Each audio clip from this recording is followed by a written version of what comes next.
Good morning, students. In the earlier two chapters, we have studied about motion, the reason for the motion, that is force. Moving on further to lesson number 10, gravitation. So first of all, we'll see the introductory part of this chapter. In the previous chapters, we have studied that until an unbalanced force acts on a body, the body at rest remains at rest and a body under motion continues its motion with constant velocity. Just recall some terms to make it clear, which we have studied in the earlier chapter. That is unbalanced force. If a body under the influence of two or more than two forces changes its state of motion or rest, then the two forces are said to be unbalanced force. Constant velocity. If a body is moving on a straight path without application of any type of unbalanced force, the body is said to be moving with constant velocity. Then, when a body is dropped from a height without applying any force, the body moves downwards with accelerated motion, which we had seen in the first chapter, that is, motion chapter, in the equation of uniformly accelerated motion. This suggests that some force must be acting on the body in downward direction towards the earth.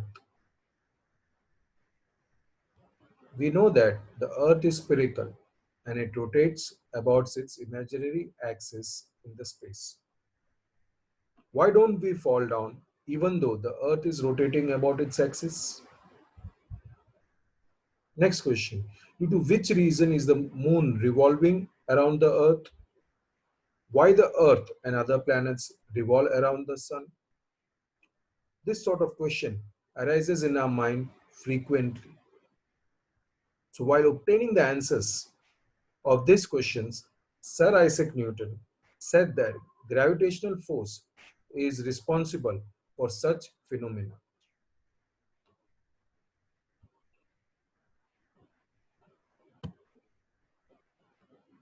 So first of all, what is gravitational force?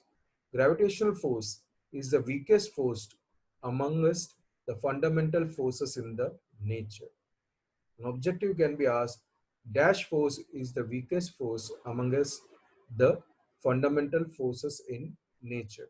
The answer is gravitational force. Now moving on further to the definition of gravitational force. Any two bodies of the universe possessing mass attract each other. This force of attraction is called gravitational force. A one mark question can be asked related to gravitational force, that is, define gravitational force. Any two bodies of the universe possessing mass attract each other. This force of attraction is called gravitational force. It is said that once Newton was sitting under an apple tree and he saw an apple falling from the tree. From this incident, Newton thought that a force which attracts the earth and hence a similar force must be attracting the moon towards the earth and the earth towards the sun.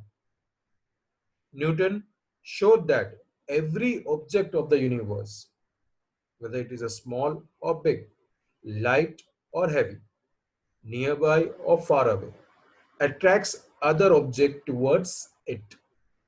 Therefore, gravitational force is said to be a universal force. So a question can arise, why is gravitational force known as the universal force? So we need to suggest that Newton thought that a force which attracts the earth towards the apple and hence a similar force must be attracting the moon towards the earth towards the sun. Newton showed that every object, small or big, light or heavy, nearby or far away, attracts other object towards it. Therefore, gravitational force is said to be an universal force. Next, centripetal force. Regarding this, we had discussed in the motion chapter. Centrifugal force is the force which causes acceleration and keeps the body moving along a circular path, is acting towards the center. So I repeat, the centripetal force is the force which causes acceleration and keeps the body moving along a circular path in which the force is acting towards the center. The next is, why does the moon move around the earth? The reason for it is the motion of the moon around the earth is due to centripetal force. The centripetal force is provided by the force of attraction of the earth.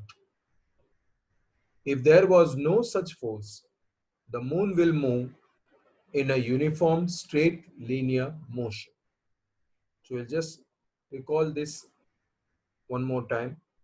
Why are we able to see the movement of the moon around the earth? The motion of the moon around the earth is due to centripetal force. The centripetal force is provided by the force of attraction of the earth. If there was no such force, the moon will move in a uniform straight linear motion. Next incident was the incident of an apple falling from the tree, which led to the discovery or like a new term into existence, that is gravitational force. A falling apple is attracted towards the earth. So does the apple attract the earth? If yes, then why can't we see the earth moving towards the apple? So according to Newton's third law of motion, the apple does attract the earth because Newton's third law of motion suggests action and reaction are equal in magnitude but in opposite direction. But according to the second law of motion, for a given force, acceleration is inversely proportional to the mass of the object.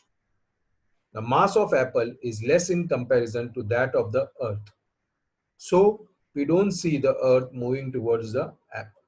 We'll just recall this incident one more time.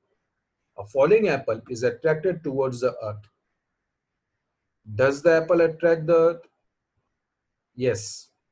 Then why can't we see the earth moving towards the apple? According to Newton's third law of motion, the apple does attract the earth. What is Newton's third law of motion? Action and reaction are equal in magnitude but in opposite direction.